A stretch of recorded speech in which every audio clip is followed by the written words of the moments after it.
Hi, welcome to another episode of Hot Takes. Now, there is a question we need to ask, but I don't suppose we'll get the truth from politicians, so we'll have to satisfy ourselves as to the answer. And that question is this: has Rachel Reeves effectively given up? Has she accepted the grim reality that she's messed up so badly that she knows she and the Labour Party will not be here in 5 years' time? That they will lose, and they will lose badly. And has she, having accepted that, decided to go out with a bang?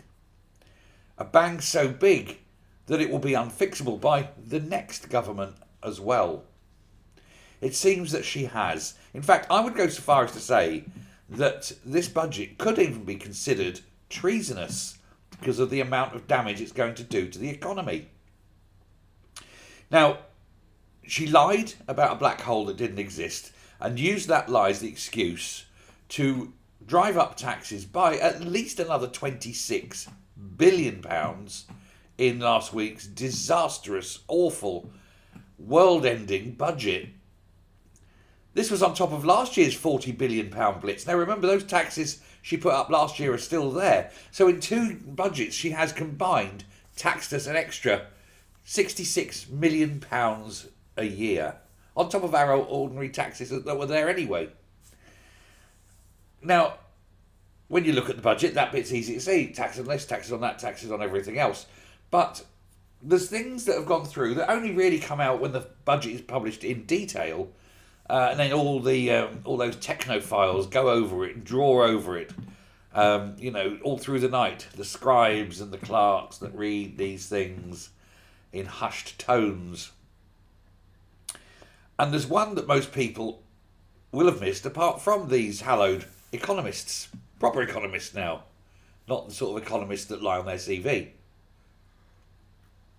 Excuse me, need a cup of tea. Now, whilst Reeves is making all these, what she thinks are the right noises for the backbenchers, scrapping the two-child benefit cap that is completely unaffordable and morally wrong to scrap, in order to get praised by the rearguard MPs, she's kept very quiet about some of the other consequences of her actions. We only know, as I say, what she's done because of the technical reports that have been subsequently published. Because as well as raising and hiking these taxes, which we know she's doing, she is, and she didn't really say this in the budget speech, but she is going to borrow more. Remember, this is a woman who's already pushed our credit card as a nation beyond affordability.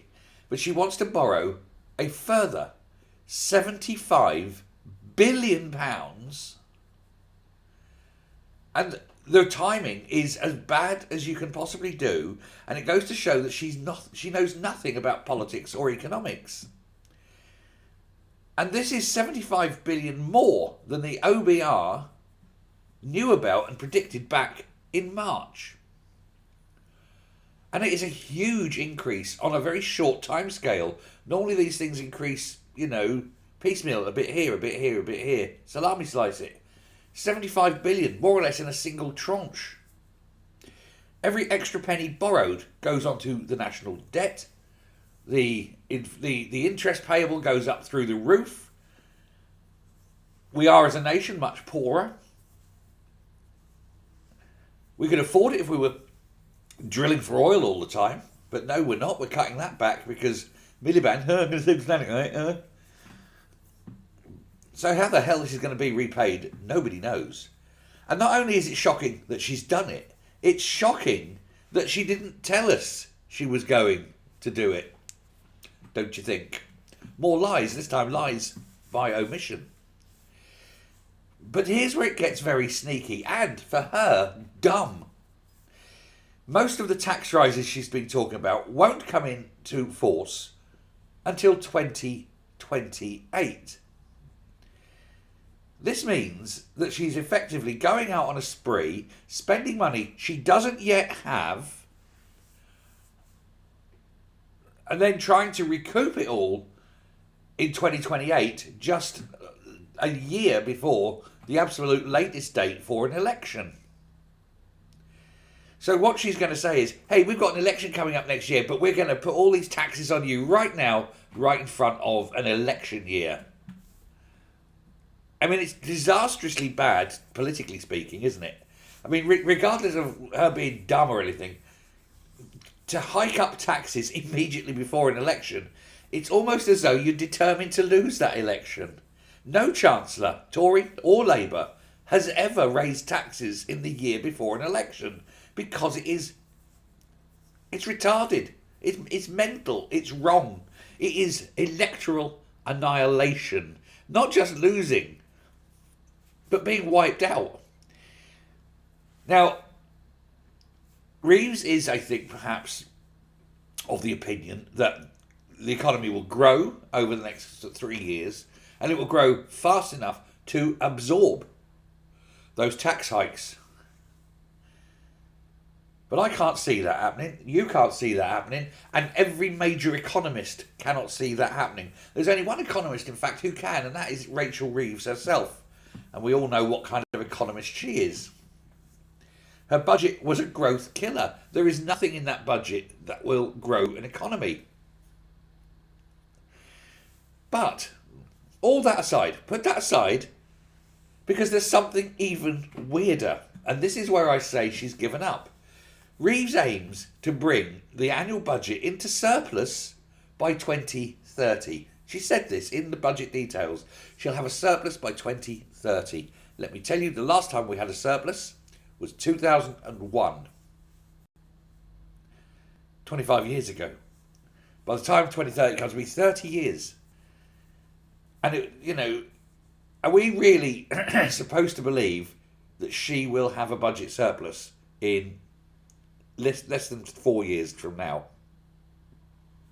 Because given her free spending track record, honestly, she's like a drunken sailor, isn't she? It's impossible to believe that she's going to suddenly turn into some form of fiscal hawk, as it were, someone who's going to guard every penny. Of course she won't. She can't. The Labour Party won't let her. The backbenchers won't let her suddenly put massive cuts on expenditure.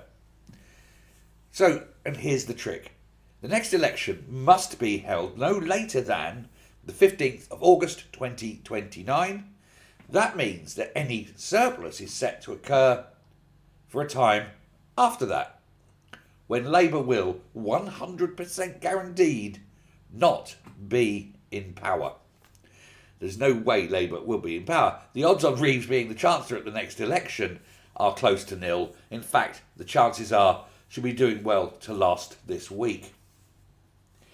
Effectively, what she's done, and the lie here is she's called for a budget surplus, but led the hard task of actually achieving that budget surplus to the next Chancellor.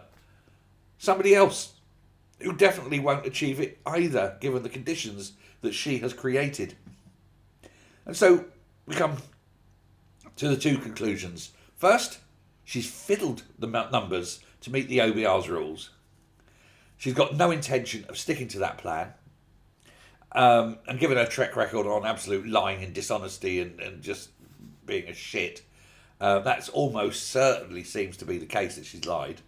Secondly, she doesn't expect to be around to deal with the fallout.